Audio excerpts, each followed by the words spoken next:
In the heart of Kamba, a bustling city in East Africa, life never seemed to pause. Markets buzzed, motorcycles weaved through traffic, vendors shouted deals, and music spilled from every corner.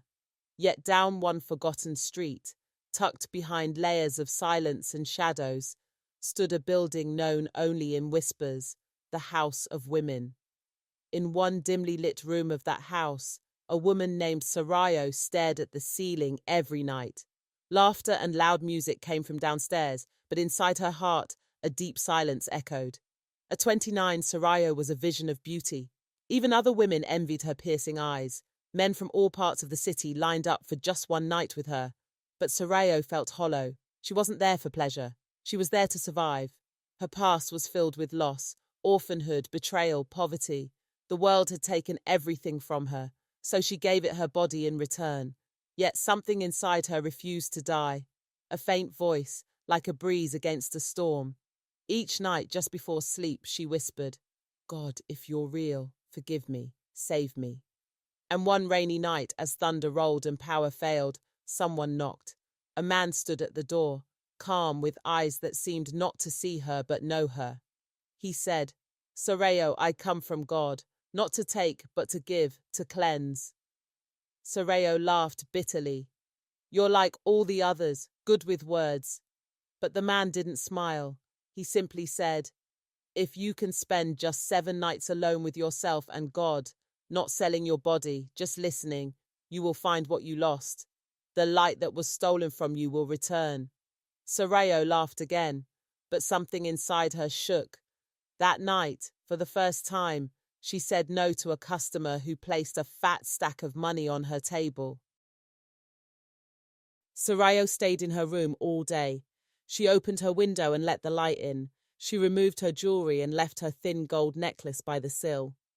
From that night on, she didn't go downstairs. She told the others she was sick, but she wasn't sick. She was being reborn. Night 1, she heard the silence. Night 2, the tears she'd hidden for years began to fall.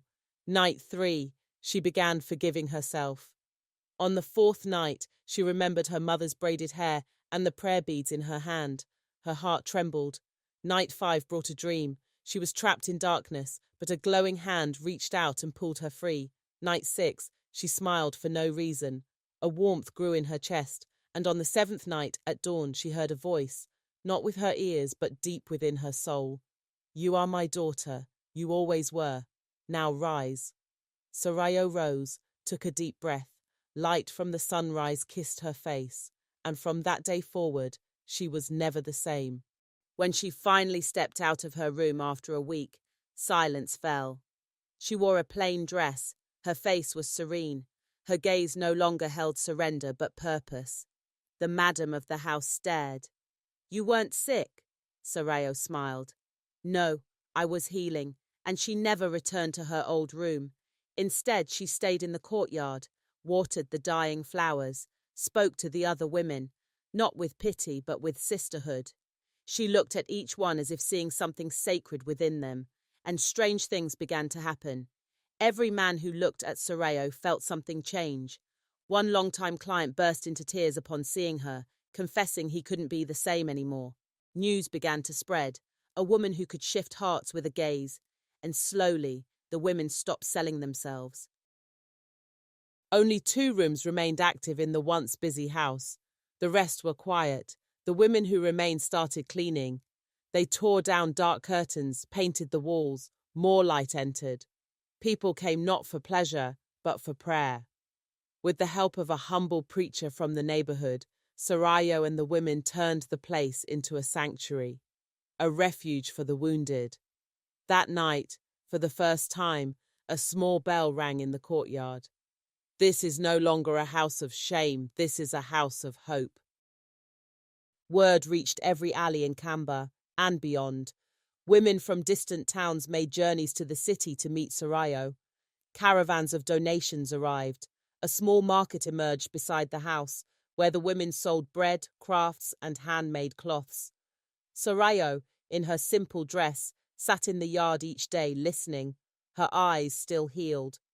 One former client now came daily, just to speak of forgiveness. You taught me manhood isn't taking, it's seeing. With the rise of Sarayo's name, religious tourists poured into Kamba, not for indulgence but to see the woman of light. The mayor, once skeptical, now visited the sanctuary to give a speech. Sarayo, he said, you awakened us. In under 2 years, Kamba's economy transformed. Streets were rebuilt, inns were opened. The people who once scraped for dry bread now hosted feasts. And it all began with a woman who once lived in the shadows. Years passed. Sarayo aged, but the glow in her eyes remained. Each morning before sunrise, she would sit silently in the yard, whispering prayers. When she passed away, the city wept. Bells rang from every corner. The house once known for darkness was now a church of light. On her tombstone they engraved, "Here lies a woman who rose from darkness and became light for the world." Generations later, people from across Africa still travelled to the house of Sarayo. The city of Kamba prospered, not just in wealth, but in spirit. All because one woman found her light and chose to shine it on everyone.